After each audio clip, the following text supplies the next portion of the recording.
लाल आंखों वाली औरत भाग 2। कई दिनों तक रवि का कुछ पता नहीं चला।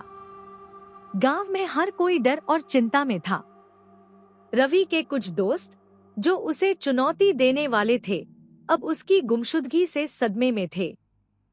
वे समझ नहीं पा रहे थे कि आखिर हुआ क्या। तभी अचानक एक दिन गांव के किनारे वाले जंगल से रवि की धुंधली चीख सुनाई दी। रवि के दोस्तों ने हिम्मत जुटाकर जंगल की ओर जाने का फैसला किया। वे रवि को बचाना चाहते थे, लेकिन डर उनके दिलों में बसा हुआ था। 5 दोस्त एक साथ उस दिशा में बढ़े जहां से चीख आई थी।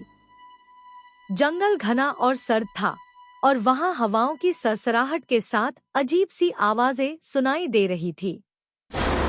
जंगल के अंदर कुछ दूर जाने के बाद उन्हें एक पुरानी टूटी फूटी झोपड़ी दिखाई दी, जो शायद सालों से वीरान थी। झोपड़ी के अंदर से हल्की रोशनी चमक रही थी। उनके कदम खुद ब खुद उस ओर बढ़ने लगे। जब वे झोपड़ी के पास पहुंचे तो दरवाजा थोड़ा सा खुला हुआ था। भीतर एक अजीब सन्नाटा था, मानो कोई वहां छिपा हुआ हो।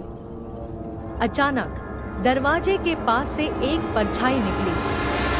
वह रवि था, लेकिन उसकी आंखें सामान्य नहीं थी। उसकी आंखें पूरी तरह लाल थी, जैसे उसी लाल आंखों वाली औरत ने उसे अपने वश में कर लिया हो। उसके चेहरे पर एक भयानक शांति थी और वह बिना पलक झपकाए अपने दोस्तों को घूर रहा था। रवि के दोस्तों ने उसे बुलाया, रवि, क्या तुम ठीक हो? लेकिन रवि ने कोई जवाब नहीं दिया। उसकी लाल आंखों से चमकते डरावने नजरों ने सबको जकड़ लिया।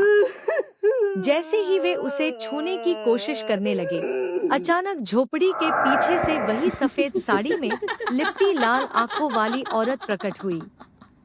उसकी हंसी ने पूरे माहौल को और भी डरावना बना दिया। दोस्तों की हिम्मत टूट गई और वे भागने लगे, लेकिन रवि वहीं खड़ा रहा। उस औरत ने धीरे धीरे रवि की ओर हाथ बढ़ाया और वह उसके साथ झोपड़ी के भीतर गायब हो गया। दोस्त जंगल से भागते भागते गांव पहुंचे और उन्होंने गांव वालों को पूरी कहानी सुनाई, लेकिन रवि फिर कभी नहीं मिला।